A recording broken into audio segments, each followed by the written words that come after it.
파스대 연구용 2025년 2호로 연구기사 6 4월 14일에서 21주 여호와의 용서 왜 감사해야 합니까?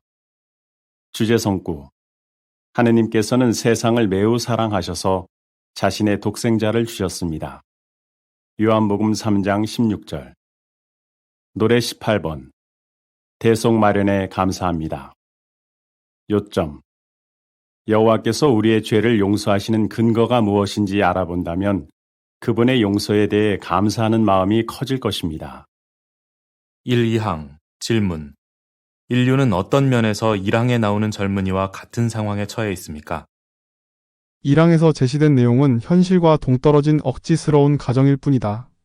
만약 어떤 사람이 죽으면서 재산이 상속되거나 유증된다면 그에 따른 빚도 함께 승계되는 것이 일반적이다. 그러나 재산이 전혀 없거나 빚이 재산보다 많다면 빚이 상속되는 일은 없다. 하물며 부모가 지은 죄 때문에 자녀가 사형 선고를 받는다면 그러한 법은 명백히 악법이라 할 수 있다. 죽음이라는 현상은 인간이든 동물이든 자연의 질서에 따라 작용하는 결과이지 특정한 누구의 잘못 때문이라고 볼 수 없다. 첫 부모가 불순종했다는 이야기는 단순히 하느님과의 관계가 나빠졌음을 상징적으로 나타낸 것이며 이를 자연과의 관계가 틀어졌다는 은유로도 해석할 수 있다. 창세기의 이야기는 상징적 의미가 강하며 인간의 불순종으로 인해 죽음이 왔다는 해석은 그 많은 해석 중 하나일 뿐이다. 이는 바울이 취한 특정한 해석에 지나지 않는다. 사물의 죽음은 본질적으로 외부 요인에 의해 결정된다. 이는 생명의 시작과 끝이 자연의 순환 속에서 이루어진다는 사실을 보여줄 뿐이다. 이러한 상황을 생각해 보십시오. 부유한 집안에서 자란 한 젊은이가 있습니다. 어느 날 갑자기 비극이 닥칩니다. 부모가 사고로 목숨을 잃은 것입니다. 그 소식에 젊은이는 큰 충격을 받습니다. 그런데 또 다른 충격적인 사실을 알게 됩니다. 부모가 재산을 모두 탕진하고 큰 빚을 졌다는 것입니다. 이제 유산은커녕 엄청난 빚을 물려받은 젊은이는 빚 독촉에 시달리게 됩니다. 그 빚은 젊은이가 도저히 갚을 수 없는 큰 액수입니다. 어떤 면에서 우리는 이 젊은이와 같은 상황에 처해 있습니다. 우리의 첫 조상 아담과 하와는 완전했으며 아름다운 낙원에서 살았습니다. 그들에게는 풍요롭고 행복한 삶을 영원히 누릴 수 있는 전망이 있었습니다. 하지만 갑자기 모든 것이 뒤바뀌게 되었습니다. 그들은 낙원에서 쫓겨났으며 영원한 생명의 전망도 잃었습니다. 그들은 미래의 후손들에게 무엇을 물려주었습니까? 성경은 이렇게 알려줍니다. 한 사람 아담을 통해 죄가 세상에 들어오고 죄를 통해 죽음이 들어왔으며 이와 같이 모두가 죄를 지었으므로 죽음이 모든 사람에게 퍼졌습니다. 로마서 5장 12절 아담이 우리에게 물려준 것은 죽음을 가져오는 죄였습니다. 유전받은 이 죄는 우리 누구도 갚을 수 없는 큰 빚과 같습니다. 사망 질문. 우리의 죄를 빚에 비할 수 있는 이유는 무엇입니까? 죄는 자연의 질서와 법칙을 정확히 이해하지 못하고 그에 따라 행동하지 못하는 데서 비롯된다. 이 법칙과 질서를 완벽히 아는 존재는 오직 하느님뿐이다. 따라서 인간은 본질적으로 완벽하게 살 수 없는 한계를 가진다. 그럼에도 불구하고 인간은 완벽을 향해 나아갈 수 있는 가능성을 지녔기 때문에 하느님과 같은 영원한 생명을 희망할 수 있다. 이 과정에서 중요한 점은 완벽하지 못한 행동들에 대해 일일이 책임을 묻지 않는다는 것이다. 이러한 잘못은 자연의 질서와 법칙 속에서 스스로 정리되며 인간이 몰라서 어쩔 수 없이 저지른 것들은 처벌로 끝난다. 이는 무지에서 비롯된 잘못이기 때문이다. 그러나 선을 분명히 알면서도 의도적으로 해악을 끼치는 행위에 대해서는 반드시 그에 상응하는 보복과 책임이 따른다. 이러한 행위는 단순한 실수가 아니라 자연의 질서를 의도적으로 어기는 행위로 간주되며 진정한 회개가 없는 한 그 결과로 고통 속에서 살아가게 된다. 이는 죽음으로써 끝나는 것이 아니라 부활 이후에도 지속된다. 죄의 삭이 사망이다라는 말은 죄로 인해 사망이라는 결과가 온다는 뜻이지 죽음이 죄에 대한 형벌을 면제한다는 의미가 아니다. 죄는 그 자체로 책임을 동반하며 이 책임은 회개와 죄에 대한 형벌을 통해서만 해소될 수 있다. 예수께서는 죄를 빚에 비하셨습니다. 죄를 짓는 것은 마치 여호와께 빚을 지는 것과 같습니다. 우리는 죄값을 지불해야 합니다. 죄값이 지불되지 않으면 우리는 죽어야만 이 빚에서 벗어날 수 있습니다. 사항, 기억 질문. 도움을 받지 않는다면 죄인인 우리 모두는 어떻게 됩니까? 니은 질문. 성경에서 죄라는 표현은 무엇을 의미합니까? 인간이 자연물의 일부라는 관점에서 보면 인간은 자신의 죽음을 해결할 수 없는 무력한 존재로 보일 수 있다. 그러나 하느님은 인간을 통해 역사하신다. 인간으로서는 불가능해 보이는 일도 하느님의 능력이 함께할 때 가능해진다. 이러한 가능성의 뚜렷한 특징 중 하나는 인간이 탁월한 이성을 가진 존재라는 점이다. 죄란 간단히 말해 자신 이외의 사물이나 사람에게 해악을 끼치는 행위를 의미한다. 인간의 이성이 그 행위의 옳고 그름을 판단할 수 있도록 돕지만 이성만으로는 한계가 있을 수 있다. 하느님의 역사하심 속에서 인간은 이성을 넘어선 지혜와 능력을 발휘할 수 있다. 인간에게 임하는 하느님의 능력의 역사를 신의 직관지라고 한다.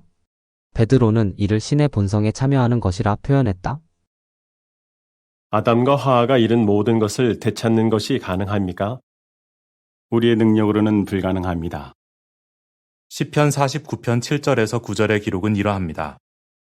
그들은 아무도 형제를 구속하지 못하며 형제를 위해 하느님께 대속물을 드리지도 못하니 생명을 대속하는 값은 너무 비싸서 그들이 결코 지불할 수 없으니 그가 구덩이를 보지 않고 영원히 살게 해주지 못하는구나. 도움을 받지 않는다면 우리는 미래의 영원한 생명을 누리거나 부활될 희망을 가질 수 없습니다. 동물과 마찬가지로 죽고 나면 아무런 희망도 없습니다. 다음은 보충 내용입니다. 성경에서 죄라는 표현은 다음과 같은 의미로 사용됩니다.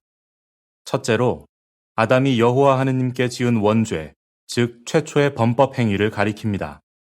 둘째로, 아담의 죄 때문에 우리 각자가 물려받은 불완전성을 가리킵니다. 셋째로, 우리가 유전받은 불완전성 때문에 고의적으로나 실수로 저지르는 모든 잘못을 가리킵니다.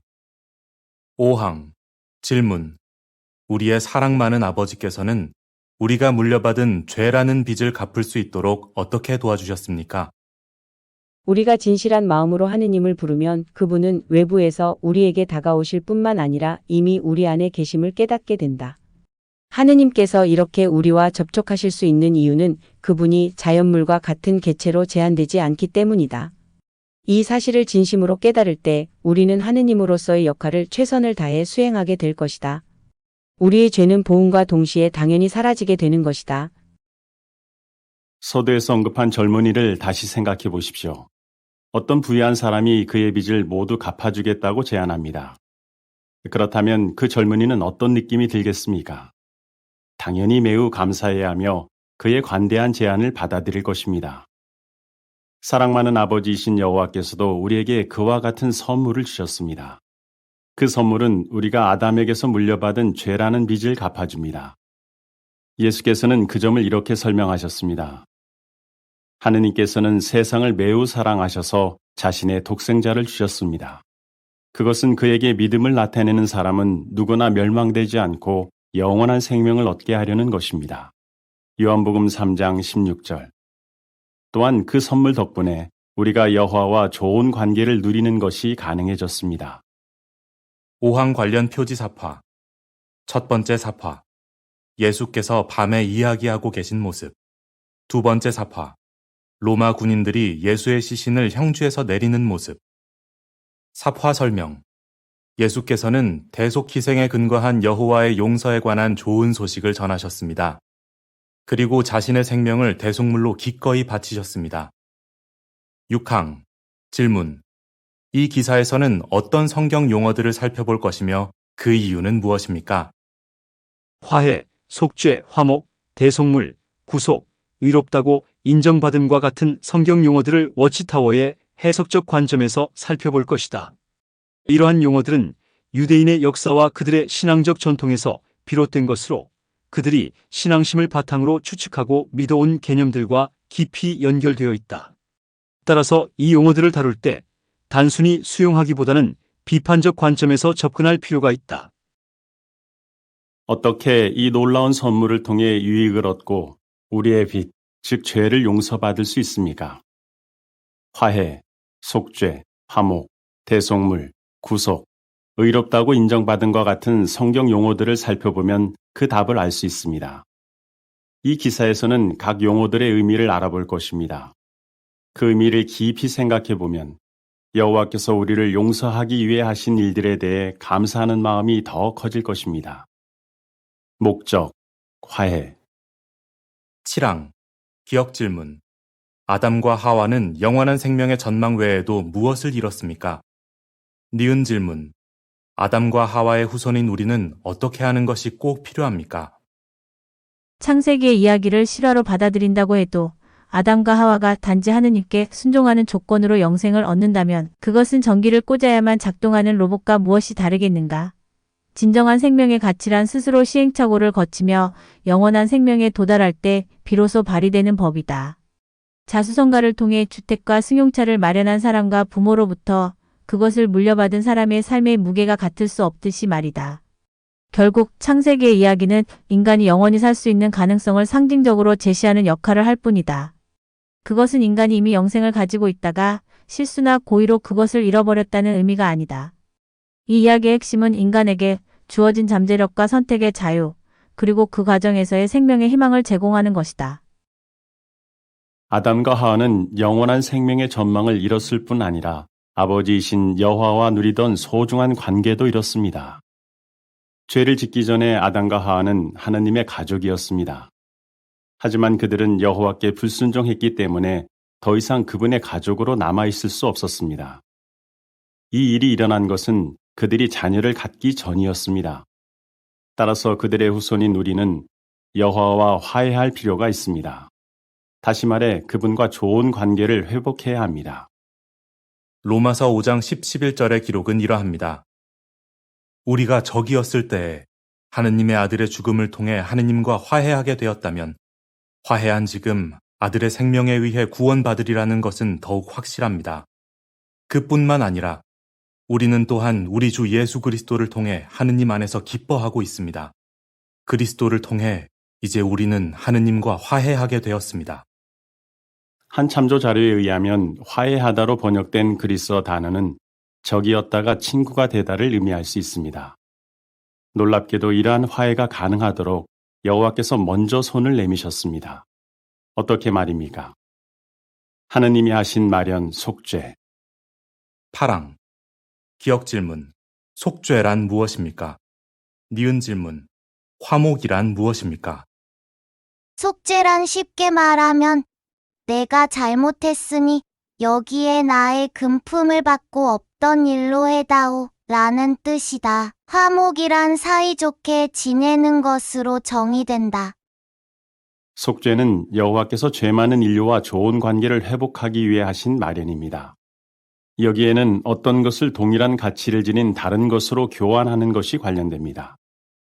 이렇게 하여 잃은 것을 되찾거나 손상된 것을 대체할 수 있습니다. 그리스도인 그리스어 성경에는 속죄와 비슷한 의미를 가진 용어가 나오는데 바로 화목입니다. 화목이란 우리가 하느님과 평화롭고 좋은 관계를 누릴 수 있게 해주는 행위입니다. 9항, 질문. 여호와께서는 이스라엘 백성이 죄를 용서받을 수 있도록 어떤 일시적인 마련을 하셨습니까? 속죄일과 같은 제사 의식은 신이 명령한 것이라기보다는 인간이 스스로 만들어낸 관습에 가깝다. 이러한 의식은 형태와 명칭은 다를지라도 거의 모든 문화와 사회에서 발견되며 이는 인간이 본능적으로 죄책감을 해소하려는 필요에서 비롯된 것으로 보인다. 이는 특정 종교나 전통에 국한되지 않고 보편적으로 나타나는 현상이라는 점에서 인간의 내적 욕구와 심리적 필요가 반영된 결과라 할 수 있다. 여호와께서는 이스라엘 백성이 그분과 좋은 관계를 누릴 수 있도록 그들의 죄를 용서하기 위해 일시적인 마련을 하셨습니다. 이스라엘에서는 매년 속죄일을 지켰습니다. 속죄일의 대제사장은 백성을 위해 동물 희생을 바쳤습니다. 물론 그러한 동물 희생으로는 그 누구의 죄도 온전히 속죄할 수 없었습니다. 동물은 인간보다 가치가 떨어지기 때문입니다. 하지만 회개한 이스라엘 백성이 여호와께서 요구하신 희생을 바쳤을 때 그분은 그들의 죄를 기꺼이 용서해 주셨습니다. 또한 이스라엘 백성이 속죄일에 바친 희생 제물과 평소에 바친 속죄 제물은 그들이 죄인이며 그들에게 영구적인 해결책이 절실히 필요하다는 점을 생각나게 해주었습니다. 10항 질문. 여호와께서는 죄를 용서하기 위해 어떤 영구적인 마련을 하셨습니까? 매년 반복되는 제사에서 피로감을 느꼈다면 한 번의 영구적인 속죄를 바라는 마음이 생길 수도 있었을 것이다. 그러나 제사의식은 인간 문화의 일부로 자리 잡아왔기에 그런 필요성이 요구되는 것은 아니다. 그리스도인들이 예수의 죽음을 단 한 번의 희생으로 강조한 이유는 그것이 동물 희생 제사보다 탁월함을 드러내고자 했기 때문이다. 그러나 인간은 본질적으로 완벽할 수 없는 존재이기에 단 한 번의 제사로 어떤 것이 완벽해진다는 개념은 현실적으로 실현될 수 없는 이상일 뿐이다. 나중에 여호와께서는 죄를 용서하기 위한 영구적인 마련을 하셨습니다. 그분은 사랑하는 아들이 많은 사람들의 죄를 지기 위해 자신을 단 한 번 바치도록 마련하셨습니다. 히브리서 9장 28절. 예수께서는 자기 생명을 많은 사람과 교환하는 대속물로 주셨습니다. 마태복음 20장 28절. 대속물이란 무엇입니까? 지불된 값, 대속물. 11항 기억 질문. 성경에 의하면 대속물이란 무엇입니까? 니은 질문. 대속의 값이 지불되려면 어떤 조건들이 충족되어야 했습니까? 대속물이란 속죄를 위해 제공되는 금품에 해당하며 양이나 염소와 같은 동물을 의미한다. 이런 금품들은 지은 죄와 동등하거나 더 큰 가치를 지녀야 한다고 여겨졌다. 그러나 의문이 생긴다. 신이 과연 이러한 것들을 필요로 할까? 더 나아가 인간의 생명이 신에게 필요한 이유는 무엇일까? 사실 이 모든 개념은 인간이 느끼는 죄책감에서 비롯된 스스로의 추측일 뿐이다. 이는 신의 요구라기보다는 인간이 자신을 위로하거나 정당화하기 위해 만들어낸 관념일 뿐이다. 성경에 의하면 대속물이란 속죄와 화해를 위해 지불된 값입니다. 각주는 이러합니다. 일부 언어에서 대속물이라는 표현은 생명의 값 또는 지불된 값을 의미하는 말로 번역됩니다. 여호와의 관점에서 대속물은 잃은 것을 되찾을 근거를 마련해 줍니다. 어떻게 말입니까? 아담과 하와가 완전한 생명과 영원히 살 전망을 잃었다는 점을 기억하십시오. 따라서 대속물은 잃은 것과 동일한 가치를 지닌 것이어야 했습니다. 이 값은 다 자란 성인으로서 1. 완전하고 2. 이 땅에서 영원히 살 수 있는 역량이 있고 3. 우리를 위해 기꺼이 자신의 생명을 바치고자 하는 사람만이 지불할 수 있었습니다. 이러한 조건들이 충족되어야 그 사람의 생명을 통해 잃어버린 생명을 되찾을 수 있었습니다. 다시 말해 속죄할 수 있었습니다. 12항 질문. 예수께서 대속의 값을 지불하실 수 있었던 이유는 무엇입니까? 대속물의 가치를 가장 높이기 위해서 찾아낸 관념이 예수는 전혀 죄를 짓지 아니한 완전한 인간이라는 점, 따라서 그는 땅에서 천년이고 만년이고 살 수 있다는 점이며, 따라서 그런 사람이 대속물이 됨으로써 단 한 번의 희생으로 모든 동물 희생보다 우월하다는 관념을 만들 수 있었다. 예수께서 대속의 값을 지불하실 수 있었던 세 가지 이유를 생각해 보십시오. 1. 그분은 완전하셨으며 아무 죄도 짓지 않으셨습니다. 베드로전서 2장 22절. 2. 따라서 그분은 이 땅에서 영원히 살 수 있는 역량이 있으셨습니다. 3. 그분은 우리를 위해 기꺼이 죽으심으로 자신의 생명을 바치고자 하셨습니다. 완전한 사람이셨던 예수께서는 죄를 짓기 이전의 첫사람 아담과 동등한 존재이셨습니다. 따라서 예수께서는 죽음으로 아담의 죄를 속죄하실 수 있었습니다. 다시 말해 아담이 잃은 것을 되찾으실 수 있었습니다. 그렇게 하심으로 예수께서는 마지막 아담이 되셨습니다. 또 다른 완전한 사람이 와서 아담이 잃은 것에 대한 값을 지불할 필요는 없습니다. 예수께서는 단 한 번 죽으심으로 그 값을 온전히 치르셨습니다. 히브리서 7장 27절. 13항 질문. 속죄 마련과 대속물 사이의 차이점은 무엇입니까? 속죄는 동사적인 것, 즉 용서와 이해를 구하기 위해서 금품을 제공하는 행위이며 대속물은 거기에 제공되는 금품을 의미한다. 그러면 속죄 마련과 대속물 사이의 차이점은 무엇입니까? 속죄 마련은 하느님께서 인류와 좋은 관계를 회복하기 위해 취하시는 행동을 가리킵니다. 대속물은 죄 많은 인류를 속죄하기 위해 지불된 값을 가리킵니다. 우리를 위해 예수께서 흘리신 소중한 피가 그 값을 상징했습니다. 결과, 구속 및 의롭다고 인정받음. 14항. 질문. 이제 우리는 무엇을 살펴볼 것이며 그 이유는 무엇입니까? 속죄 마련이 가지는 영향과 유익을 살펴보면 인간 사이의 화목을 이루기 위해서는 우선 신에게로 나아가는 것이 근본적이라는 생각이 바탕이 된다. 속죄 마련은 어떤 결과를 가져옵니까? 성경에는 그 유익을 강조하는 몇 가지 표현들이 나옵니다. 이 표현들은 서로 의미가 겹치지만 각 표현은 여호와께 용서받을 수 있게 해주는 속죄 마련의 특정한 부면을 강조합니다. 이 표현들의 의미를 자세히 살펴보면 우리 각자가 여호와의 용서로부터 어떤 유익을 얻는지도 더 잘 이해하게 될 것입니다. 15, 16항. 기억 질문. 성경에서 구속이라는 말의 의미는 무엇입니까? 니은 질문. 구속받을 수 있게 된 것에 대해 우리는 어떻게 느낍니까? 구속은 속박에서 벗어나는 것을 의미한다. 즉, 구원이라는 개념이 포함되어 있다. 구속이라는 개념에 도달하기 위해서는 형식적인 절차가 필요하다고 느끼게 되는데 그 필요는 예수의 죽음에서 발견된다. 사실 이 모든 것은 형식적인 관념에 불과하며 본질적으로 중요한 것은 죄를 짓지 않는 것이다. 성경에서 구속이란 대속의 값이 지불되어 풀려나는 것, 즉 죄가 없다는 선언을 받는 것을 가리킵니다. 사도 베드로는 그 점을 이렇게 설명했습니다. 여러분도 아는 것처럼 여러분이 조상들로부터 물려받은 헛된 생활 방식에서 해방된, 직역하면 대속받은, 구속받은 것은 은이나 금처럼 없어질 것으로 말미암은 것이 아니라 흠도 없고 점도 없는 어린 양의 피와 같은 그리스도의 귀중한 피로 말미암은 것입니다. 베드로전서 1장 18, 19절 각주. 대속 희생 덕분에 우리는 죄와 죽음의 압제에서 해방될 수 있습니다.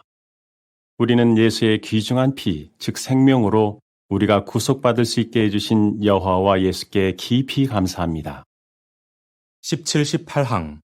기억 질문. 의롭다고 인정받는다는 것은 무슨 의미입니까? 니은 질문. 의롭다고 인정받기 때문에 우리는 어떤 유익을 얻습니까? 의롭다고 여기는 것은 법정에서 무죄로 선언받는 것과 관련이 있다. 비록 그의 행위가 완전하지 않고 결점이 있더라도 법적으로는 무죄로 인정될 수 있다.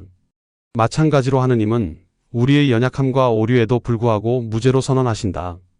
이는 아브라함에게 처음으로 적용되었다. 따라서 무죄로 선언받는다는 것은 그가 자신의 실수와 잘못에 대해 회개하고 이에 맞는 속죄를 마련하며 개선하려는 의지를 갖고 있다는 것을 의미한다. 의롭다고 인정받는 것은 우리에 대한 고발이 취소되고 죄의 기록이 깨끗이 지워지는 것을 의미합니다. 여호와께서는 그렇게 하면서 자신의 공의의 표준을 위배하지 않으십니다. 그분은 우리가 한 일 때문에 우리를 의롭다고 인정하시는 것이 아니며 우리의 죄를 그냥 묵인하지도 않으십니다. 하지만 우리가 속죄 마련과 지불된 대속의 값에 대한 믿음을 보이면 여호와께서 우리의 죄를 용서해 주실 근거가 생기는 것입니다. 이것은 우리 각자에게 어떤 의미가 있습니까? 하늘에서 예수와 함께 통치하도록 선택된 자들은 이미 하느님의 자녀로서 의롭다고 인정받았습니다. 그들은 죄를 용서받았습니다. 말하자면 전과 기록이 말소되어 왕국에 들어갈 자격을 얻게 된 것입니다. 땅의 희망을 가진 사람들은 하나님의 친구로서 의롭다고 인정받았으며 죄를 용서받았습니다. 아마겟돈을 생존할 큰 무리에게는 결코 죽음을 경험하지 않을 전망이 있습니다. 죽음의 잠을 자고 있는 의로운 사람들과 불의한 사람들은 부활될 것입니다. 결국 이 땅에서 여호와께 순종하는 모든 사람은 하느님의 자녀로서 영광스러운 자유를 누리게 될 것입니다. 로마서 8장 21절. 속죄 마련을 통해 누리게 될 축복이 참으로 놀랍지 않습니까? 우리의 아버지신 여호와와 온전히 화해하게 되는 것입니다. 19항. 질문. 우리의 상황은 어떻게 바뀌었습니까? 서두에서 우리는 모든 것을 잃고 결코 갚을 수 없는 큰 빚을 물려받은 젊은이에 대해 생각해 보았다. 그런 예는 사실상 없지만 우리가 얻게 된 영원한 생명이라는 점을 생각할 때 주께서 워치타워 지부에 보관된 전과 기록처럼 우리의 잘못을 보관하지 않으신다는 점은 참으로 우리에게 위로가 된다. 서두에서 우리는 모든 것을 잃고 결코 갚을 수 없는 큰 빚을 물려받은 젊은이에 대해 생각해 보았습니다. 한때 우리의 상황은 그 젊은이와 같았습니다. 하지만 여호와께서 우리를 도와주셨습니다. 여호와께서 속죄 마련을 해주시고 예수께서 대속의 값을 지불해 주신 덕분에 우리의 상황이 달라졌습니다. 우리가 예수 그리스도에 대한 믿음을 나타내면 죄와 죽음에서 구속될, 즉 해방될 수 있습니다. 또한 죄를 용서받고 전과가 말소되듯이 죄의 기록이 지워질 수 있습니다. 가장 중요한 것으로 우리는 이제 하늘에 계신 사랑 많은 아버지 여호와와 좋은 관계를 누릴 수 있습니다. 다음은 보충 내용입니다. 여호와의 용서가 우리에게 의미하는 것. 삽화. 첫 번째 삽화. 다양한 문화적 배경을 가진 사람들. 두 번째 삽화. 형주를 지고 가시는 예수. 화해. 불완전한 인간이 하느님과 좋은 관계를 맺게 해주시려는 여호와의 목적. 속죄, 또한 화목. 죄 많은 인류와 평화로운 관계를 회복하기 위한 여호와의 마련. 대속물. 속죄, 또한 화목을 위해 지불된 값, 즉 예수께서 흘리신 피. 구속. 속죄 마련의 결과. 죄로 인해 처벌받아야 하는 상황에서 풀려나는 것, 즉 죄가 없다는 선언을 받는 것. 의롭다고 인정받음. 속죄 마련이 가져오는 또 다른 결과. 우리의 전과 기록이 깨끗이 지워지는 것. 20항. 질문. 다음 기사에서는 무엇을 살펴볼 것입니까? 이 기사를 함께 토의한 독자라면 아마도 이 내용이 맨날 하는 소리라고 생각하거나 단순히 관념적인 교리에 지나지 않는다고 여길 수도 있다. 왜냐하면 그는 시한부 종말론에 지쳐서 이 내용도 그런 주장과 비슷한 것으로 볼 수 있기 때문이다. 사실상 대속교리는 예수의 죽음을 긍정적으로 해석하려는 하나의 관점에 불과하다. 예수의 죽음에 대한 가장 바람직한 태도는 죽음을 넘어서 예수와 같은 정신으로 살아가는 것이다. 이렇게 살아가는 것이 다른 사람들에게도 최대한의 유익을 줄 수 있을 뿐만 아니라 자기 보존에 가장 크게 유익이 된다는 점을 깨닫는 것이 중요하다. 죄를 짓고 벌금을 내는 것은 최선은 아니다. 죄를 짓지 않고 이성에 따라 살아가는 것이 최선이다. 여호와와 예수께서 우리를 위해 하신 일들을 묵상해 보면 우리는 감사하는 마음으로 벅차오르게 됩니다. 그분들이 도와주시지 않았다면 우리에게는 아무 희망도 없었을 것입니다. 그런데 여호와의 용서는 우리 각자에게 실제로 어떤 영향을 줍니까? 다음 기사에서 그 점을 살펴볼 것입니다. 어떻게 대답하시겠습니까? 여호와께서 우리의 죄를 용서하시는 목적은 무엇입니까? 창세기의 이야기를 실화로 받아들인다고 해도 아담과 하와가 단지 하느님께 순종하는 조건으로 영생을 얻는다면 그것은 전기를 꽂아야만 작동하는 로봇과 무엇이 다르겠는가? 진정한 생명의 가치란 스스로 시행착오를 거치며 영원한 생명에 도달할 때 비로소 발휘되는 법이다. 자수성가를 통해 주택과 승용차를 마련한 사람과 부모로부터 그것을 물려받은 사람의 삶의 무게가 같을 수 없듯이 말이다. 결국 창세기의 이야기는 인간이 영원히 살 수 있는 가능성을 상징적으로 제시하는 역할을 할 뿐이다. 그것은 인간이 이미 영생을 가지고 있다가 실수나 고의로 그것을 잃어버렸다는 의미가 아니다. 이 이야기의 핵심은 인간에게 주어진 잠재력과 선택의 자유, 그리고 그 과정에서의 생명의 희망을 제공하는 것이다. 여호와께서 우리의 죄를 용서하시는 근거는 무엇입니까? 속죄일과 같은 제사의식은 신이 명령한 것이라기보다는 인간이 스스로 만들어낸 관습에 가깝다. 이러한 의식은 형태와 명칭은 다를지라도 거의 모든 문화와 사회에서 발견되며 이는 인간이 본능적으로 죄책감을 해소하려는 필요에서 비롯된 것으로 보인다. 이는 특정 종교나 전통에 국한되지 않고 보편적으로 나타나는 현상이라는 점에서 인간의 내적 욕구와 심리적 필요가 반영된 결과라 할 수 있다. 여호와께서 우리의 죄를 용서해 주시기 때문에 우리는 어떤 유익을 얻을 수 있습니까? 의롭다고 여기는 것은 법정에서 무죄로 선언받는 것과 관련이 있다. 비록 그의 행위가 완전하지 않고 결점이 있더라도 법적으로는 무죄로 인정될 수 있다. 마찬가지로 하느님은 우리의 연약함과 오류에도 불구하고 무죄로 선언하신다. 이는 아브라함에게 처음으로 적용되었다. 따라서 무죄로 선언받는다는 것은 그가 자신의 실수와 잘못에 대해 회개하고 이에 맞는 속죄를 마련하며 개선하려는 의지를 갖고 있다는 것을 의미한다. 노래 10번. 우리 하느님 여호와를 찬양하라. 기사를 마칩니다.